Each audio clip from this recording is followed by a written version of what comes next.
Pippi's resting underneath the TV cabinet, so we'll just do this one without her.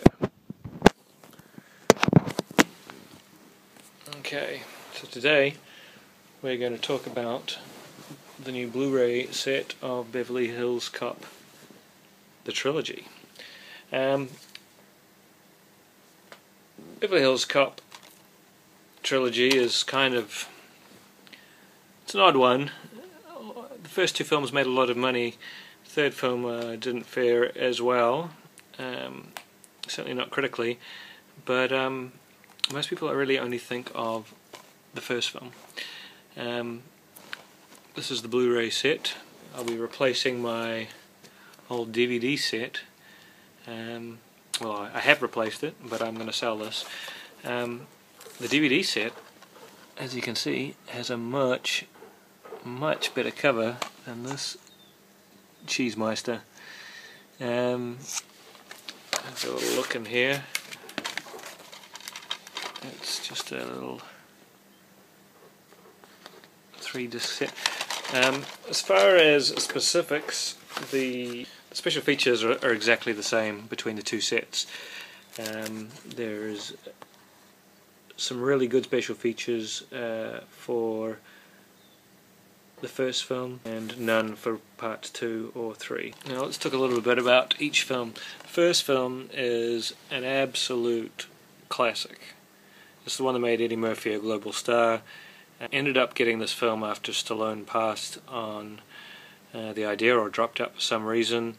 It was going to be more of just a straight action film.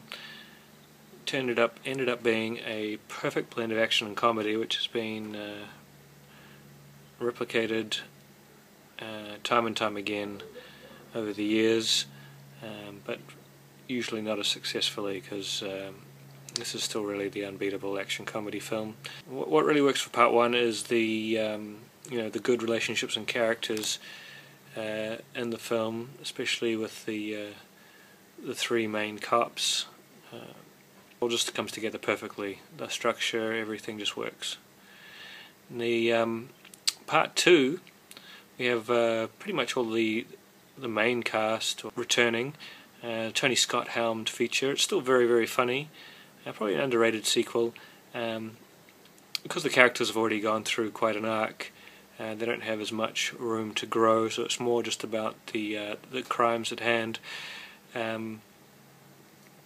But Tony Scott's sort of flair for bright, sunny California violence really shows through.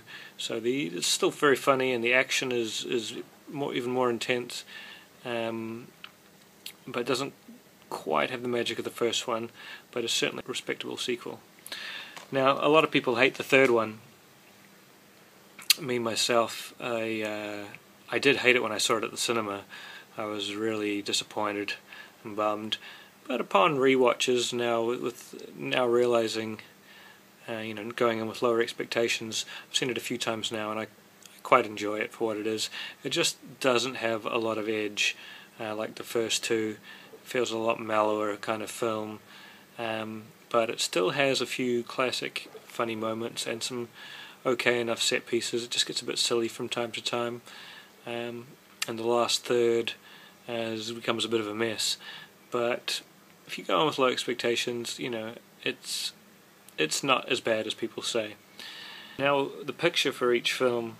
The first film has a really good transfer. It's certainly showing its age, 1984, but and it's got a healthy layer of grain, and some shots do look a little soft. But on the most part, compared to the DVD, it's much brighter coloured and a lot more detail, and it looks much better in motions, especially on a large screen. So I recommend that. It says on the back it's shot in that it's in the aspect ratio of 2.35 to 1, but I was pretty sure it was 1.78 to 1 when I was watching it. And as far as the audio goes, we have English 5.1 surround. Most of the action is in the front speakers, though. There's only minor stuff in the back speakers, but it's still an effective sound palette. And then we have the special features, which is a really good commentary with the director Martin Brest. Beverly Hills Cop: A Phenomenon Begins, which is an excellent making of documentary. A glimpse inside the casting process, which is also quite interesting. The music of Beverly Hills Cop, and the music of all these films is quite important. A location map and a theatrical trailer, which is also in HD. So yeah, it's a pretty good, well-rounded pack for the first film. Now the second film, as I said, has no special features, but it is definitely in 2.35:1 aspect ratio. Probably the worst transfer of the three. A little bit more print damage, not a lot, just more near the beginning, and it looks colours look a little muted throughout. It doesn't have quite the pop in certain places as you'd think it would, and the grain though is very inconsistent. Sometimes it's very heavy, and sometimes it's almost you can't see it. So I think it will drive people a little bit bonkers, especially those who really don't like grain, but certainly the inconsistency of it will annoy. It's not a bad transfer, making it sound worse than it is, but it's certainly much worse than the other two. It has a really booming 5.1 surround though, with a lot of rare speaker action, and yeah, probably the best of the three films as far as sound goes, which takes us to Beverly Hills Cop 3. The third film is an aspect ratio of 1.78:1, so it takes up the whole screen, and it's the newest film from 1994, I think. So it has a really clear transfer with no blemishes. It's pretty solid, certainly better than Part 2, and has a 5.1 surround, which is adequate enough. Now they do all have English captions for those with hard of hearing, and various subtitles, different languages. I haven't checked which subtitles exactly they have, but they do have subtitles for certain other languages. And I recommend this trilogy. Some people will probably just want to pick up the first film, but I picked this up for not too much more than the first film by itself. So I recommend it, and I certainly recommend people watching the third film again with much lower expectations.